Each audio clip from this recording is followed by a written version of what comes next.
Assalamualaikum warahmatullahi wabarakatuh. Perkenalkan kami dari kelompok 6 yang beranggotakan saya Septiani Rumisa dengan NIM 2005520087. Saya Rizky Yunana Wahyu dengan NIM 2005520086. Saya Intan Elia Misyarat dengan NIM 2005520088. Saya Nofisa Fitri dengan NIM 2005520089 akan mempresentasikan hasil diskusi kelompok kami mengenai klasifikasi decision tree tentang clustering yang berjudul Studi Kasus Analisa Data Rekrutmen Kampus.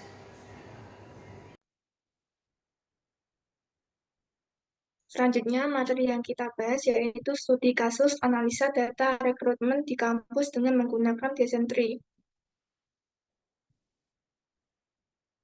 Latar belakang. Rekrutmen lowongan pekerjaan biasanya datang dari berbagai sumber seperti lowongan di internet, job fair, dan lain sebagainya. Salah satu yang paling sering adalah dengan adanya job fair antara kampus dan beberapa perusahaan yang telah bekerja sama. Rekrutmen di kampus biasanya dilakukan oleh perusahaan untuk mencari kandidat paling potensial dengan gaji yang lebih murah karena yang dicari adalah seorang fresh grad. Lowongan pun biasanya berupa internship, kontrak, atau full-time. Namun ada kalanya perusahaan bingung mencari kandidat yang sesuai dengan lowongan yang tersedia.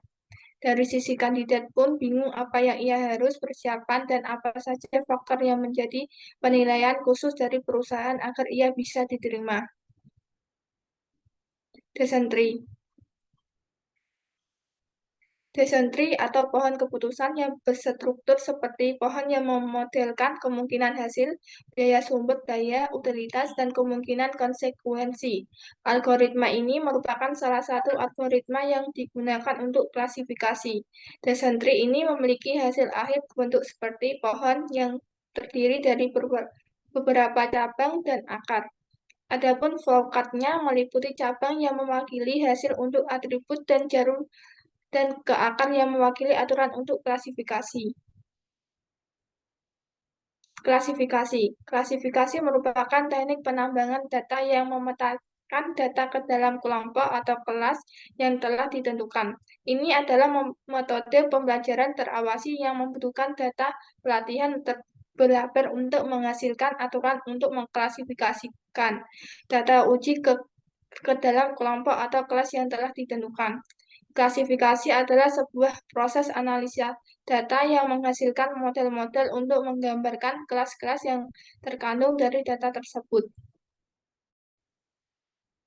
Salah satu teknik prediksi model yang digunakan untuk klasifikasi adalah decision tree atau pohon keputusan. Decision tree menggunakan teknik membagi atau melakukan untuk membagi ruang pencarian masalah menjadi himpunan masalah. Proses pada decision tree adalah mengubah bentuk data tabel menjadi sebuah model tree. Model tree akan menghasilkan rule dan disederhanakan. Metode decision tree classification digunakan untuk memprediksi kelas dari sel-sel pada dataset, dengan membagi dataset menjadi data training dan data testing. Model klasifikasi dibangun pada data training dan dievaluasi dengan metrik akurasi, Bayesian record, dan fixed score pada data testing untuk mengetahui keakuratannya.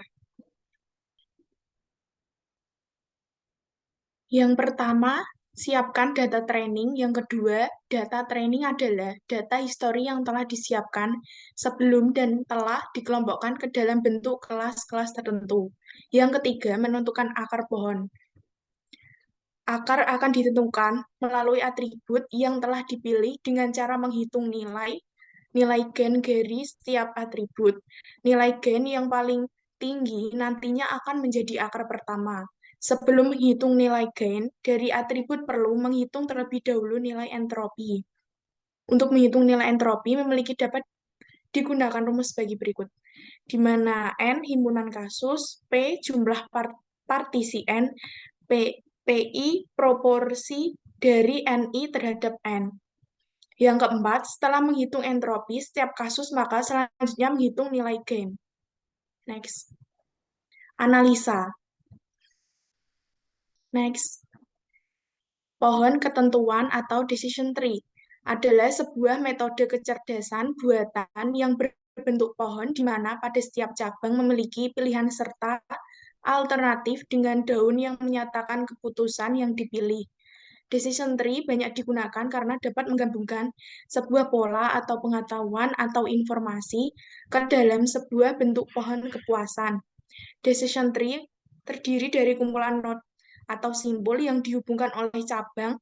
Terdapat 3 jenis not dan pada decision tree.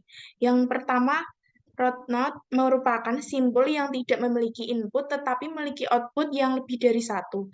Yang kedua, internal node memiliki satu input yang memiliki output lebih dari dua. Yang ketiga, left atau terminal node mempunyai satu input dan tidak mempunyai output.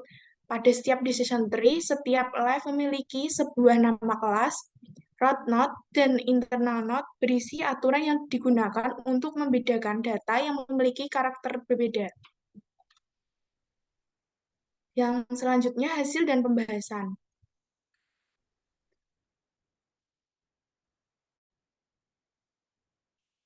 Sumber data bisa dilihat sebagai gambar berikut.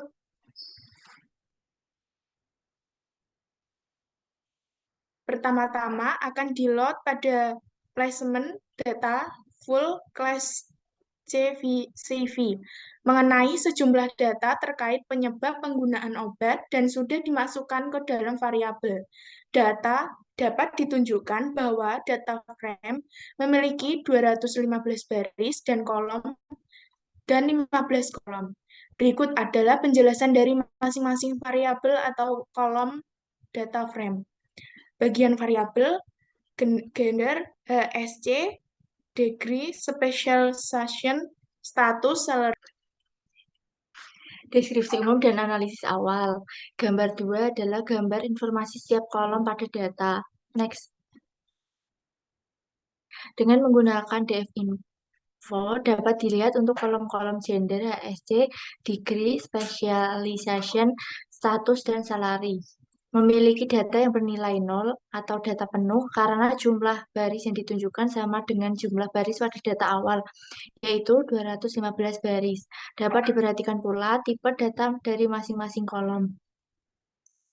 Next. Gambar 3 merupakan gambar deskripsi data. Dari data ini kita dapat mengetahui bahwa lebih banyak laki-laki yang mengikuti survei dilakukan terhadap 215 orang dengan jenis kelamin laki-laki. Berikut gambar visualisasi data. Dari diagram batang di atas dapat dilihat bahwa 25% responden memiliki peluang karyawan dengan pendidikan SMA dan 75% pada pendidikan sarjana. Dapat diperhatikan bahwa distribusi keahlian didominasi oleh jenis kelamin laki-laki sebanyak 135 responden dan perempuan sebanyak 80 responden. Sedangkan pada jurusan pendidikan awal didominasi oleh pendidikan swasta, diikuti pendidikan IPA dan seni. Sedangkan pada pohon pendidikan tinggi didominasi jurusan manajemen, diikuti pendidikan sains dan teknologi, serta pendidikan lain. Sedangkan pada keahlian didominasi oleh jurusan keuangan, diikuti oleh jurusan sumber daya manusia. Kemudian pada status penempatan didominasi status pegawai tetap dan diikuti oleh pegawai tidak tetap. Berdasarkan grafik di atas, pada pendidikan SMA memiliki tingkat distribusi yang lebih tinggi dibandingkan dengan pendidikan sarjana. Sedangkan pada tingkat uji memiliki intensitas yang tinggi dibandingkan dengan responden keahlian di bidangnya. Namun, pada skala gaji, responden menunjukkan distribusi yang condong rendah. Berikut adalah datanya. Berdasarkan grafik di atas, pada responden dengan tanpa pengalaman menempati frekuensi yang lebih tinggi dibandingkan dengan responden yang memiliki pengalaman kerja. Sedangkan pada tingkat pengaruh pengalaman kerja menunjukkan penempatan yang dilakukan mementingkan responden dengan level fresh graduate atau tanpa pengalaman kerja. Berdasarkan grafik di atas, pada responden dengan keahlian pada bidang keuangan memiliki frekuensi yang lebih tinggi dibandingkan dengan responden pada bidang keahlian sumber daya manusia.